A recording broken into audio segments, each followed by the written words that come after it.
Saludos, bienvenidos a Abrimos Nueva Lengua Desatada. Hoy vamos a hablar de la cultura tradicional a través de las palabras. Vamos a acercarnos además a un terreno muy concreto, que es el de la comida.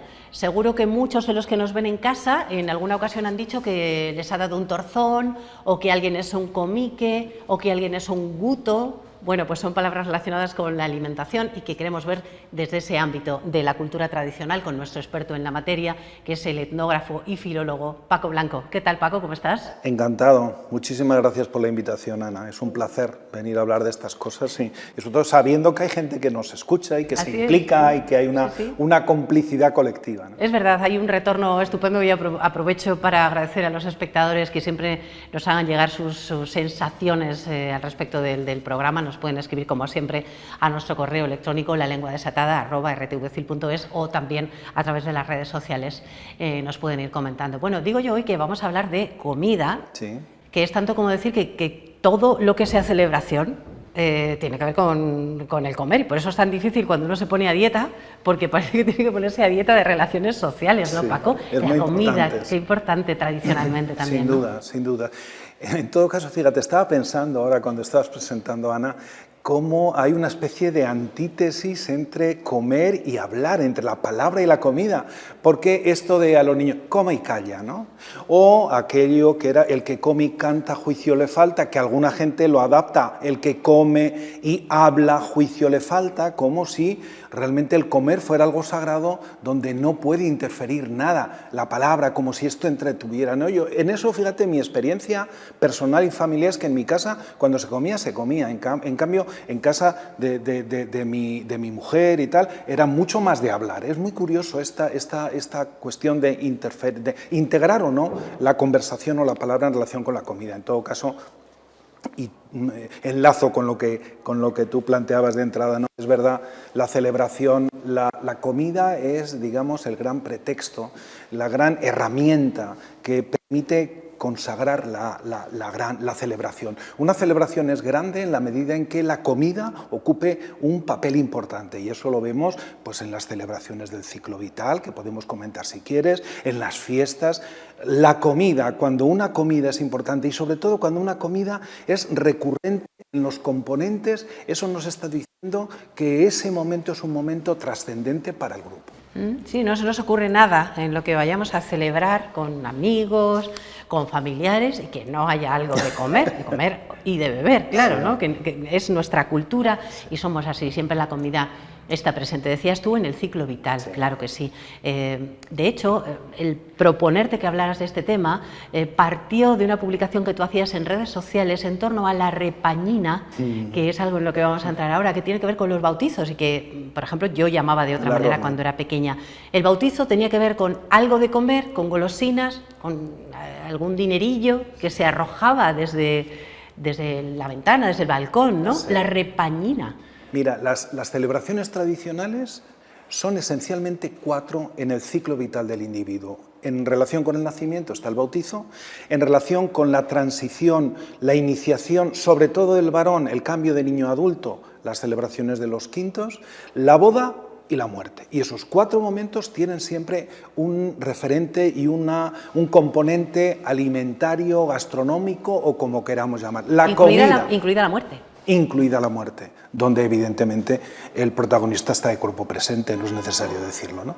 Pero bueno, empezando con el bautizo, tú lo has dicho, la roña, la repañina, la rebatacina, tiene muchos nombres. Como tú sabes, yo me encargué de hacer la recuperación de aquellas informaciones de 1901 y 1902 de la provincia de Salamanca que puso en marcha el Ateneo de Madrid. Son costumbres españolas de nacimiento, noviazgo, matrimonio y defunción. Bueno, ahí hay tal cantidad. Nos cuentan, estamos de hace más de un siglo, donde todas las tradiciones permanecían vigentes, ¿no? Cantidad de nombres para lo mismo. esa celebración donde la comida es los elementos de comer de manera muy sencilla, porque claro, eso que recordamos tú y yo de nuestra infancia, que en algunos sitios todavía se celebra, seguramente los espectadores pueden ver alguna foto de esta repañina pues en pueblos donde hemos recogido esas imágenes, no sé, en Pedrosillo de los Aires, por ejemplo, ¿no? No son muchas, pero toda la gente lo recuerda cómo de niño, yo pongo el caso extremo, ¿no? Una repañina o una roña en pleno invierno, un bautizo, que al salir de la iglesia con los barros que había, los padrinos tiraban monedas, tiraban paciencias, aquellas galletitas pequeñas, tiraban confites, cosas de comer, y aquello se envolvía en el barro. Nos pegábamos, lo cogíamos, los comíamos y Santas Pascuas. Y no pasaba nada, ¿no? Claro, yo muchas veces tiendo a ser un poco hiperbólico en la exageración de las cosas, pero muchas veces cuando se habla de las alergias que ahora en la primavera están tan presentes, yo estoy seguro que aquellos que vivimos una infancia rural, con todas estas cosas conseguimos evitar todos esos problemas que se dan ahora. No digo que haya que comer tierra, pero que eso ayudaba, ¿no? Es un poco anecdótico, pero es curioso. Esa celebración en el bautizo, en las comidas, los quintos hacían sus cenas siempre en torno al final del año, donde incluso hacían sorteos, donde emparentaban chicos y chicas. En la boda no entendemos una boda sin el banquete nupcial. Hoy absolutamente salido de madre. Es decir, las bodas hoy son la máxima expresión del despilfarro y del derroche. Claro, porque hay lo previo a la comida, ¿no? Sí. Que es el aperitivo, el cóctel que se dice ahora, ¿no? Luego está la comida, después hay gente que lo alarga incluso y por la tarde... Hay cena. Y ya hay cena, ¿no? Claro. Fíjate, esto hablo de la cultura del derroche y el despilfarro porque es verdad que la sociedad tradicional a la que nos referimos siempre que tú amablemente me invitas, en esa sociedad tradicional que era una sociedad muy contenida, en absoluto, o sea, lo del despilfarro y el derroche era un pecado mortal. Y cuando vemos hoy cómo esta sociedad se ha desviado por esa vía, es verdad que nos ha recompuesto un poco la crisis y nos ha hecho sentar la cabeza, pero no del todo, porque esto de las celebraciones, de las comidas y los banquetes de boda son excesivos.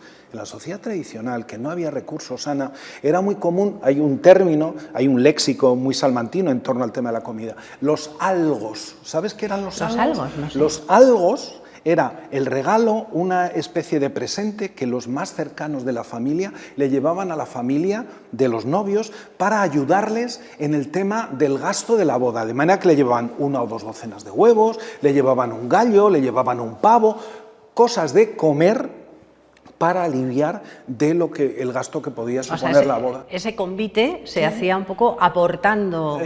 se hacía de una forma solidaria. No es que todo lo aportaran los amigos, pero es curioso que la gente ayudara, entendía que para la familia era un esfuerzo, era un sobreesfuerzo, y aquellos banquetes no tienen para nada que ver con los actuales. Pero los algos, ese término es muy, muy curioso. Qué bonito, aquí te vengo a traerte los algos. Los algos. Sí.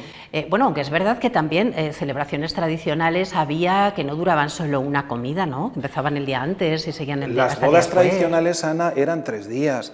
La víspera, la boda y la tornaboda. Claro, lo que pasa es que, bueno, todo bastante, obviamente nada tan sofisticado como... Pero ten en cuenta que multiplicar el darle de cenar la víspera, el darle de desayunar, de comer y de cenar el día de la boda, y al menos de desayunar y a veces de comer el día de la tornaboda era un disparate. Hacía falta muchos algos. Claro, el fuero de Salamanca prohibía hacer tornaboda, porque era un exceso, era una prolongación en el gasto, ¿no? Entonces, bueno... Sin duda, la comida triunfa de manera especial en la celebración de la boda, pero también con la muerte. Y en relación con la muerte, sobre todo, yo recuerdo, aparte de los panes de difuntos, que, bueno, algún panadero como Evergislo Macías, por ejemplo, lo hace en La Bellés, que lo conserva y que seguramente vemos una foto que puede recordar, porque eso ya no es común. Los panes de difuntos, en los santos o así. Los panes de difuntos solían utilizarse siempre en las celebraciones de cabos de año. Era una especie de ofrenda, se le llevaba al sacerdote, pero más allá de eso, cuando moría una persona, siempre estaba muy implantado, al terminar el entierro se daba el llamado pan de caridad, que era a la gente con pocos recursos o pobres, se le daba un pan o un trozo de pan en nombre del difunto. Era una especie de mérito para, digamos, allanar el camino para que el difunto fuera al cielo, ¿no? Es muy interesante. Presente la comida en cada uno de los elementos importantes del ciclo vital, fijo. Del ciclo vital. También en las fiestas, claro. Claro, has mencionado el pan. Sí. Es que, claro, el pan es el elemento básico, ¿no? Sí. El alimento básico, y está prácticamente en todo. Tiene una simbología, además, más allá de lo que es la propia alimentación. La verdad es que, como en tantos otros temas, nuestra cultura ha dado un vuelco tremendo a la importancia del pan, pero en la sociedad tradicional esa importancia es enorme. Yo recuerdo con mucho cariño, tengo un recuerdo de una ocasión en que mi abuela, que fue quien realmente me contó las primeras cosas en relación con la tradición, un día me lleva a la sala, abre una de las arcas que tenía, saca un trocito de paño de lienzo, yo creo que era, o sería de lino, porque mis abuelos cultivaban el lino y lo elaboraban algunas piezas, ¿no? Algunas sábanas y algunos paños. Y abre un trocito de lienzo y me encuentro un trozo de pan en el medio. Y me dice, ¿sabes qué es esto? Y digo, no. Era un trozo de pan súper seco, ya estaba reseco del todo, parecía una chufa aquello. Y era el pan de la boda. Era tradición que se guardara un trocito del pan de la boda en un paño y lo tuvieran toda la vida para garantizar que en esa casa jamás faltaría pan, que es lo mismo que decir jamás pasarían hambre. Son esos ritos que tienen una especie de amuleto protector o de talismán que facilita o que propicia, si no la abundancia, al menos no la privación de los alimentos primarios. Qué es muy curioso y es no poco lo había conocido. Oído nunca esto, y sin embargo, claro, tiene mucho que ver con esa simbología del pan que decíamos y con ese elemento casi religioso, ¿no? El pan, por ejemplo, si se cae al suelo, esto lo sigue haciendo mucha gente mayor, es besarlo. Lo ¿no? coges, lo besas y lo pones encima de la mesa. Si dejas el pan sin querer, coges un trozo y lo dejas del revés, estás insultando a la Virgen, te da mala suerte.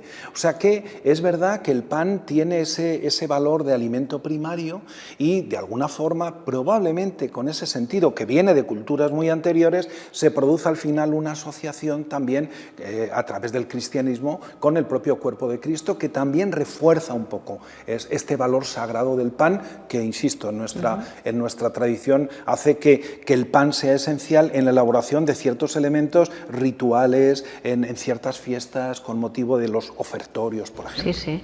Fíjate que el pan, esto que acabas de contar del pan del revés, aunque no sepas ya de dónde viene y no tenga para ti ninguna representatividad religiosa ni nada por el estilo, por ejemplo, en mi caso, jamás pongo el pan del revés. Es una cosa que yo aprendí en mi casa. El pan hay que ponerlo boca derecha. arriba, Sí, no debe estar boca abajo. Cierto. Es una costumbre, una superstición, una manía, en fin, que ahí pervive y viene entroncado en todo esto que estabas contando. Sí.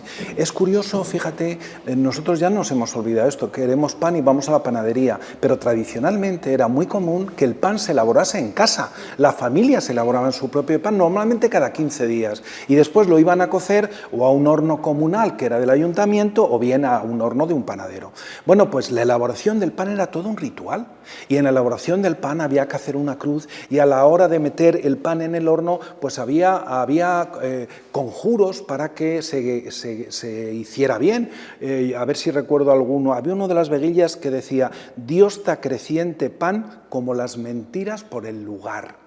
Y decían, es muy curioso, lo metían justamente antes de introducirlo en el horno para que la cochura, para que se cociera bien, decían ese conjuro y muchos otros, pero lo que nos da es la dimensión del valor sagrado, ya no de la comida, que lo tiene, sino específicamente del pan.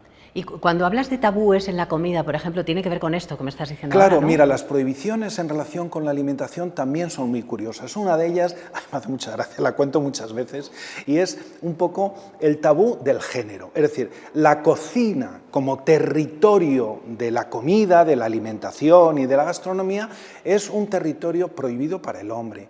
De manera que yo recuerdo muchas veces, me lo habrán oído algunos de los oyentes, de los telespectadores en alguna charla, ¿no?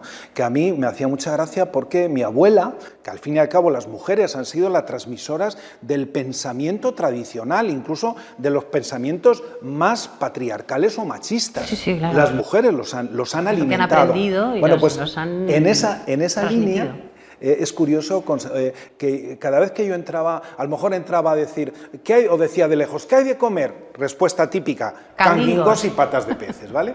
Pero si yo además daba un paso y me metía en la cocina, siempre mi abuela intentaba rechazarme, decía, que se te cae el pito.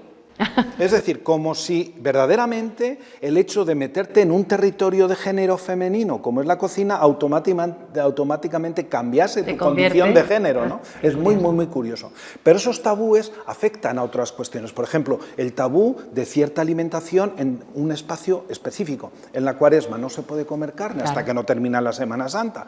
Tiene que ver con estos periodos de purificación, como el Ramadán y otros, incluso en el judaísmo, ¿no?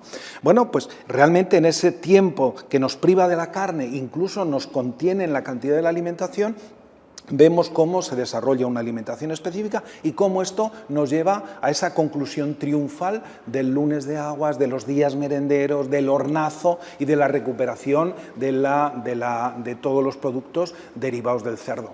También en relación con esto, por ejemplo, es decir, esos hornazos y fines, esas estampas, esa especie de bodegones que asociamos siempre a una merienda del campo, o bien el domingo de Pascua o bien el lunes de aguas, yo creo que todos los salmantinos lo tenemos muy interiorizado. Y, por ejemplo, también recuerdo, en cuanto a tabúes, observamos en algunas tradiciones cómo comer ciertas cosas condiciona según que, por ejemplo, una mujer embarazada nunca debía comer carne de conejo, porque decía que si no el niño nacía con el labio leporino, el labio partido.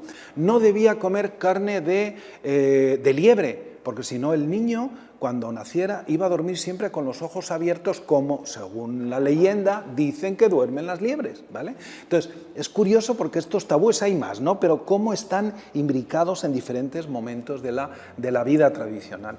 Antes hablabas del pan como ofrenda, pero no es la única, porque hay algunos pueblos que yo ahora desconozco, tú nos recordarás, por ejemplo, donde lo que se ofrece son huevos. La ofrenda es de huevos y además miles de huevos, ¿no? Hombre, las ofrendas más grandes tienen que ver con el pan, tú lo has dicho, ¿no? Las roscas de pan, las roscas adornadas, las roscas de piñonate, yo que sé, en la fiesta del árbol de Mieza, que es el 8 de septiembre, si me permites, yo alguna vez lo he dicho, si alguien no tiene cosa mejor que hacer el 8 de septiembre, que se vaya a Mieza, por favor, a ver este ofertorio, porque no es de estos lugares, es decir, recomendar el ofertorio de la alberca no aportó nada, la gente sabe lo que es, ¿no? Pero el de Mieza es maravilloso. Entonces, bueno, los ofertorios siempre están sobre esos tres tipos de roscas. La de piñonate, que se hace con almendras, la rosca, el bollo maimón adornado y la rosca de pan, como las roscas de las candelas en la alberca o, en fin, en otros sitios, ¿no? Pero lo que decías de los huevos es verdad, y otros elementos, y es muy curioso, y claro, quizá por el simbolismo pascual que tiene el huevo, nos encontramos que en Fuenterroble de Salvatierra, el domingo de Pascua, se hace un ofertorio muy curioso al Cristo del Socorro, donde vemos esa exhibición de huevos cocidos que cuando llegamos allí y vemos todos esos cestos, canastos llenos de huevos, es maravilloso, ¿no? Tiene que ver con un milagro que se le atribuye, en fin. Pero es curioso porque es esos hechos diferenciales que a veces encontramos en la tradición, que es verdad que enlaza con el sentido general que tienen los ofertorios, y este lo es, ¿no? Pero tiene la peculiaridad de ese ofertorio de huevos, ¿no? Que, insisto, no es muy común. Hay, fíjate, solo te apunto una cosa, hay roscas muy curiosas y ofertorios muy curiosos de la fiesta de las madrinas, que es el primer domingo de octubre. En Bogajo aparte de las roscas, llevan una especie de ramos hechos con rosquillas tontas que llaman rosquillas bañadas. Las bobas, ¿no? Llevan, sí, después van encima unos melapios, que es un tipo de manzana muy específica, casi endémica de por aquí, y se corona con una granada. ¿Y eso dónde es? Precioso, en Bogajo. En Bogajo. Yo creo que podremos ver alguna foto si la encontramos, vale, para así lo ilustramos. Eso es, precioso. Como se nos va acabando el tiempo, no quiero que dejemos de mencionar algunas palabras típicamente salmantinas, Sí. léxico relacionado con la alimentación. Yo decía al empezar guto. Guto es Sí. comilón Guto, y- lamberón, es ¿no? goloso. Goloso, que Sí. comes mucho y mucho dulce. Sí, sí, sí, sobre todo tendente, digamos, al uso, a A lo dulce. comer dulce, sí. Torzón, esta palabra en la lengua desatada confinada, ya Sí, me la lo trajiste una vez. comentamos, sí. ¿Te acuerdas? Sí, porque mira, es muy curioso en el lenguaje del mundo rural, es muy común aplicar el léxico que es más propio de los animales al ámbito humano. Y así, por ejemplo, la palabra torzón, que es el cólico que habitualmente sufre un animal porque ha comido, se le ha indigestado algo que ha comido, también está de ese sustantivo el verbo atorzonarse. No comas tanto que vas a atorzonarte, es decir, vas a provocar un torzón. Un dolor de barriga, ¿no? Exactamente. Pero es también curioso cómo no solo del léxico de los animales, también de las actividades tradicionales, cuando alguien está comiendo, está moviendo, vemos que estás moleando, estás masticando, lo tomamos del mundo del molino, de la actividad del molino, que ya es algo, la rueda de molino que está moviendo y que está triturando. Por eso utilizamos el verbo molear. Siempre estás moleando, ¿no? Cuando entras en la despensa siempre sales moleando. Oye, ¿y qué son rumiajos, Paco? Que esto no lo conozco. Los rumiajos son los restos de pan que quedan sobre la mesa. ¿Vale? Es curioso porque también creo que recordar que en alguno de aquellos programas del confinamiento recordamos la palabra hondonajos. Rumiajos, hondonajos. Sí. Los rumiajos son lo que queda en la mesa, las migas, los restos del pan, y los hondonajos es lo que queda en el fondo de la cazuela donde hemos hecho la comida o de la fuente donde llevamos lo que queda en el fondo, los restos, las sobras, todo eso son los hondonajos. Pues están en el hondón, claro. Que están bien ricos también, porque claro. Ya dices, qué rico esto que queda aquí, no sí. Lo vamos a dejar, ¿no? Hay expresiones de esas populares como de lo trazado que no quede bocado, ¿no? O sea, que hay que comerse todo lo que se ha previsto y no hay que dejar nada. Más palabras, comique se usa mucho en Salamanca, comiclero, que se decía claro, también en comique otros es la persona que come fatal, que come muy poco, que es que no come nada. Normalmente se suele aplicar a los niños. Hizo el amigo José Antonio Pascual, a quien yo quiero mucho, que es académico, hizo un discurso fantástico sobre este tipo de términos, trillique, comique, ¿no? Memorable allí yo creo que fue en la inauguración de los cursos internacionales de verano, creo recordar, fue en un discurso de inauguración, supongo que fue o el del curso académico, no me acuerdo, pero son esas palabras que muchas veces, ¿sabes?, las ponemos en valor por la sonoridad que tienen.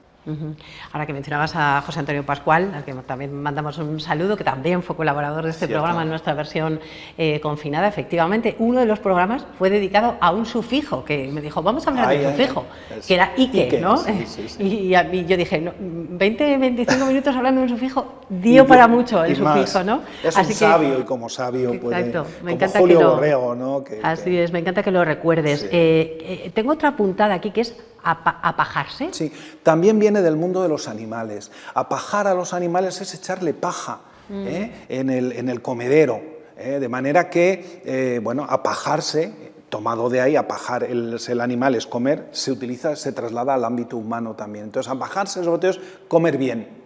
Apajarse es comer, ¿no?, de manera abundante y casi pasarse en cuanto a la cantidad.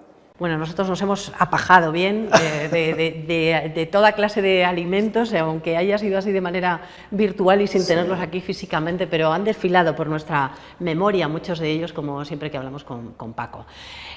Antes de irnos te voy a pedir, como siempre, una recomendación, que estamos haciendo una biblioteca más bonita con este programa. ¿Qué me traes hoy de recomendación, Paco? Bueno, ya sabes, Ana, que yo me he inclinado siempre por proponer a los espectadores siempre más relecturas que lecturas nuevas, ¿no? Porque muchas veces nos olvidamos a los grandes maestros, ¿no? Que dejaron ahí obras de referencia y que yo creo que de vez en cuando tenemos ir mezclando, ¿no? Nuevas obras que salen con estas. Y en este sentido yo me atrevo a traer una obra de Rafael Sánchez Ferlosio. Sánchez Ferlosio sobre todo es conocido por el Jarama, que recibió el premio Nadal, creo que fue el año precisamente que nací yo, en el 56. Y sin embargo, para mí, la gran obra de Ferlosio no es esa, ¿eh? Luego escribe mucho ensayo y tal. La gran obra de Ferlosio es a las industrias y andanzas de Alfanjuí, o Alfanjuí, Industrias y andanzas de Alfanjuí. Es una obra fantástica, fuera de su tiempo, una prosa poética maravillosa, una obra surrealista, una obra, hemos hablado muchas veces del realismo mágico hispanoamericano, pues es una obra mágica, donde se nos habla de una especie de nuevo pícaro, por decirlo de alguna manera, que yo creo que tampoco es el perfil, pero es un muchacho, es un viaje de un muchacho. Se dice que la obra es como un viaje iniciático, y es verdad, es el niño que va teniendo experiencias, que aprende y va creciendo interiormente. Casi todas, muchas grandes obras, Ana, han sido en el fondo viajes iniciáticos. Lo es el Quijote, y lo son muchísimas, muchísimas.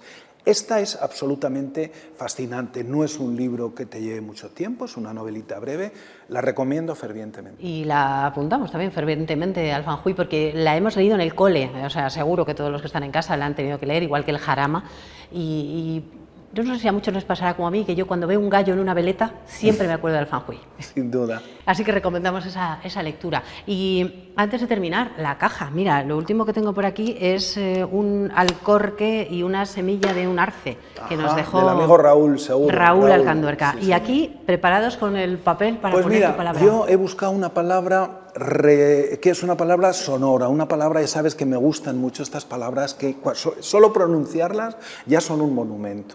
Es una palabra muy salmantina, realmente el diccionario de la Academia no lo recoge, que es la palabra retolicar. Retolicar. A ver, nosotros, el niño nos dice, ay, puedo no sé qué, no, y el niño se va murmurando, refunfuñando, protestando por lo bajini. Deja de retolicar que te estoy escuchando. Retolicar, Retolicar, me había comido la L. Retolicar, qué bonito. Sí, es muy bonita, muy es bonita. Como son de esas palabras. ¿No? Como... Todavía hay gente que las utiliza, y me parece que la manera en que te refieres a esa conducta y a esa actitud, insisto, normalmente de los niños, no solo, también se aplica a los adultos, me parece que dicha así no hay otra palabra que adquiera la resonancia que tienes. Me parece preciosa como suena. No retoliques, no te vayas por ahí a retolicar, exacto. ¿no? Deja de retolicar. Ya está retolicando. Sí. Bueno, pues nos quedamos con retolicar, una palabra de nuestra tierra, relacionada con nuestra tradición, con nuestra infancia, como siempre, que merece estar en la caja. Y me apura solamente decir que cuando utilizamos estas palabras, estos salmantinismos, que la gente se olvide que por el hecho de no estar en el diccionario de la Real Academia no es menos castellano. Tiene su origen, tiene su etimología, ha evolucionado de una manera diferente y se ha guardado, se ha conservado solo aquí. Claro. Es tan castellano como las demás. Y tiene muchísimo valor, claro, son nuestras, nos definen, cuentan mejor, como berretes, son de esas palabras que tienen ese sabor, ¿no? Ese sabor salmantino. Paco, ha sido un placer tener esas palabras aquí, tenerte aquí, apuntar tus recomendaciones bibliográficas y sobre todo conocer más cosas sobre nuestra cultura tradicional a través de la lengua, a través de las palabras y las expresiones. Muchas de ellas están ahí, no sabemos a qué nos remiten, pero gracias a ti hemos conocido un poco más. Un placer haberte tenido aquí esta temporada y espero que retomemos muy pronto. Bueno, yo encantado. Luego tendremos que descansar un poquito. El verano cambiamos de rumbo y volvemos con fuerzas renovadas cuando tú quieras, Ana. Y además, Paco, ya pues a punto de esa jubilación en el Centro de Cultura Tradicional antiguo, que ahora es el Instituto de las Identidades. Lo digo así porque tú empezaste allí y son muchísimos años, ¿no? Sí. Entonces, a punto de decir adiós a ese trabajo, pero no desde luego a tu pasión con la que seguirás a partir de ahora. De ninguna manera, quiero decir que yo hasta que la muerte nos separe. Es una relación pasional, intelectual también, ¿no? Cultural, muchas cosas, pero eso es inseparable de mi condición. Se nota, Paco. Muchas gracias por haber venido y nos encontramos en breve. Nosotros nos vamos de momento, pero la próxima semana todavía tendremos más lengua desatada. Adiós.